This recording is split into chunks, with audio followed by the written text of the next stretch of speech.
Bem, voltando aqui ao nosso assunto da violência contra a mulher e de certos crimes violentos e a reação da opinião pública e da mídia, que era o assunto que nós estávamos agora mais de perto examinando, eu queria lembrar um outro processo de São Paulo, que tem 10 anos e que a situação é bem diferente, porque o acusado confessou que atirou na namorada pelas costas, matou, e já está condenado, se não me engano, até em segundo grau, foi condenado pelo júri, se não me engano, o tribunal confirmou, mas como ainda não transitou em julgado, como ainda há recursos em andamento, ele ainda está solto.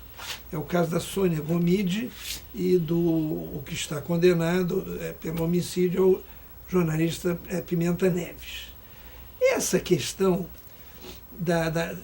de uma revolta contra a impunidade não leva, de certa maneira, a essa pressa, a se querer resolver de qualquer maneira, querer encontrar o culpado de qualquer maneira, exatamente por causa do receio da impunidade, e esse caso parece se poder constituir como um parâmetro de impunidade, porque tem 10 anos, foi em 2000, tiro pelas costas, confissão, denúncia, condenação, e o acusado continua solto. Doutor André. Nós temos o princípio da presunção de inocência exige como requisito para a prisão efetivamente o trânsito em julgado. E essa é uma decisão recente do STF dizendo que enquanto couber recurso mesmo para as instâncias superiores, ele tem o direito de aguardar o julgamento em liberdade. É um ônus de um país democrático, como ocorre em todo o mundo. Enquanto o indivíduo não tiver uma certeza imodificável de que ele é culpado, ele tem o direito de aguardar, e desde que ele não ofereça risco de fuga, de destruição de provas e etc. Então, isso não agrada a ninguém, mas é o ônus que uma sociedade democrática tem que pagar, né, por preservar princípios tão importantes como esse. Porque nesse caso específico já temos um fato, confessou, né, já houve uma condenação pelo tribunal, etc. Mas ainda não está coberto por uma imutabilidade essa decisão. E se os tribunais superiores modificarem o julgamento? É uma hipótese pequena, né, de uma hipótese de difícil ocorrência, mas há chance de ocorrer. Então, o que aparentemente parece ser, né, impunidade, no fundo é uma opção garantista da Constituição que está bem em sintonia com todo mundo. Perfeito. Doutora Marta, há uma questão aí interessante, porque eu agora me recordo que o móvel desse apontado crime teria sido porque a namorada foi avisar a esse acusado, e hoje já condenado, pelo menos em 2 instâncias, que ia se separar dele.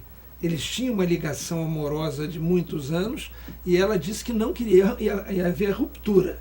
Ainda houve mais esse dado e ele aí confessou, olha, eu matei, tiro pelas costas, houve até todos esses elementos foram apresentados. A questão dos ciúmes, a questão da não aceitação da decisão da mulher de romper aquela relação afetiva, esse sempre vamos dizer, a motivação do crime. Eu queria apenas lembrar um outro caso de São Paulo, também dessa feita de um médico, que eu não me recordo o nome, mas que ele esquartejou a sua namorada, né? E hoje ele estuda Direito e Psicologia, está em liberdade. Então eu acho que, de repente, acho que é um pouco isso. Não basta ter uma sentença, eu acho que tem que garantir o cumprimento da sentença. E é bom lembrar, né, que a impunidade gera violência. Então acho que todos nós, sociedade civil, temos que trabalhar pela punição, pelo cumprimento daquela punição. Bem, então vamos chamar o nosso intervalo e logo em seguida o Dr. Talvani de Moraes responderá a nossa indagação.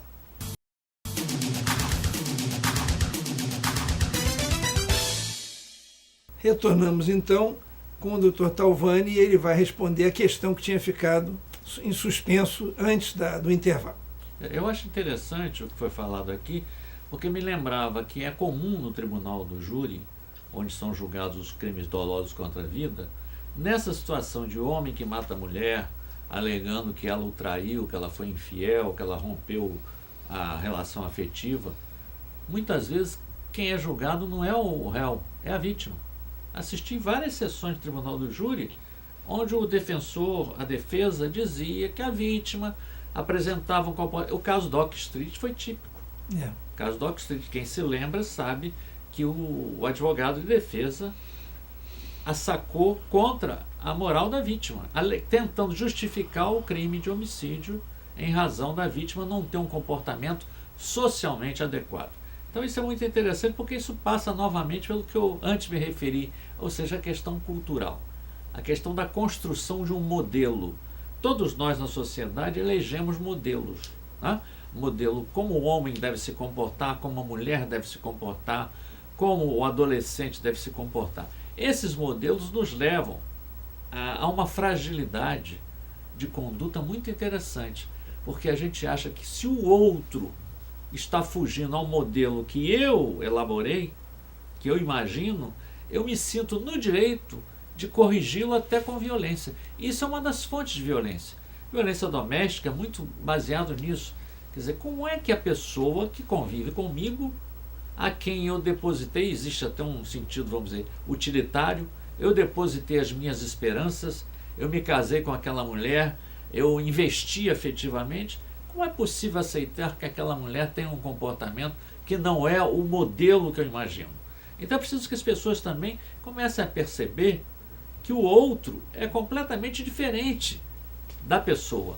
O outro pode seguir determinadas condutas que nada tem a ver com o modelo que nós imaginamos. Esse é um trabalho que deve ser feito preventivamente, volto a dizer, através de uma educação, através do próprio comportamento social e, no caso da reabilitação, se o criminoso é punido pela justiça e venha a ser condenado, acho que o Estado falha também na medida em que não dá a esse indivíduo a possibilidade de uma reabilitação. Então, muitas vezes ele sai da cadeia ou igual ou pior de como entrou. Ou até pior. Essa questão, então, da violência, nós estamos vendo que tem vertentes. Tem a vertente da impunidade, ou daquela que se convenciona na mídia, chamada impunidade. Tem a vertente que não aparece de maneira, vamos dizer, transparente, que é essa da pressão da mídia, porque ela não afirma que está pressionando. Isso aparece de maneira indireta. É a opinião pública que está exigindo. Ela se apresenta como o quê? Como um veículo de manifestação da opinião pública. Nenhum jornal, nenhuma emissora de TV ou de rádio vai dizer que está pressionando nenhuma autoridade policial, nenhuma autoridade judiciária, nenhum perito, não vai pressionar ninguém. Agora, como, doutor André, colocar esses valores, esses postulados, esses princípios constitucionais na consciência da população para que ela entenda que amanhã pode ser com ela, quer dizer, que essa acusação, essa injustiça pré-fabricada, amanhã pode ser com você, pode ser comigo, pode ser com qualquer outro. Exatamente, essa é a grande dificuldade que talvez as instituições, né, públicas têm para se fazerem percebidas, né, serem entendidas pela sociedade. Como é que você vai explicar para uma pessoa, né, que um matou, foi julgado, condenado e está solto até hoje, enfim. Mas é exatamente porque às vezes as pessoas me questionam, mas e se fosse, você vai julgar um roubo, um homicídio, e se fosse com seu filho ou com seu pai? Eu costumo dizer o seguinte, o juiz não pode julgar o seu filho, né, nem seu pai. Então ele não pode julgar ninguém como se fosse o seu filho ou seu pai. E aí você poderia fazer a mesma pergunta para essa pessoa, e se fosse você que estivesse sendo julgado, como é que você gostaria que fosse julgado? Será que enquanto não tivesse esgotado as vias recursais, etc., você não poderia ser preso? Será que seria razoável você ser preso sem o direito à defesa, os recursos, etc., etc.? Então, eu acho que é um pouco disso mesmo, de se colocar no lugar, né, para procurar entender isso. E, lamentavelmente, a justiça tem um tempo próprio, né? Não se pode exigir julgamentos muito acelerados, muito apressados. Isso, aliás, é próprio dos regimes totalitários, né? que se julga sumariamente. Então, julgar necessita um certo tempo, um certo amadurecimento, até para provocar um distanciamento, a maturidade necessária, uma ponderação. Nós estamos encerrando aí o nosso tempo. Eu queria, ao passo em que agradeço aos nossos 3 convidados, a doutora Marta, suas palavras de encerramento acerca de toda essa nossa discussão, que certamente se renovará em breve tempo. Eu queria apenas lembrar uma frase, né, que diz assim: o silêncio gera a violência e o medo gera impunidade.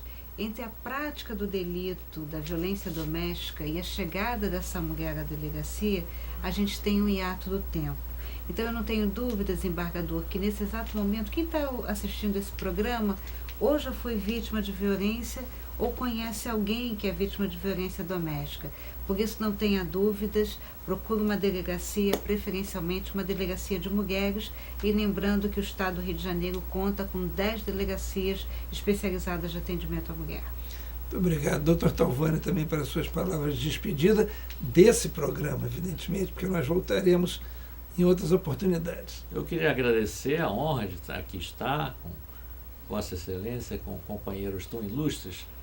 Gostei muito, e lembrar também, já que a doutora Marta puxou o filão da questão das frases, lembrar que o estranhamento, quer dizer, a relação com o outro, que muitas vezes nos assoberba e nos leva a essa posição radical de querer a punição imediata, sumária, ela está muito dentro de uma linha, de uma frase de um psiquiatra americano que diz o seguinte: lembre-se sempre que o que o homem mau faz é aquilo que você às vezes pensa.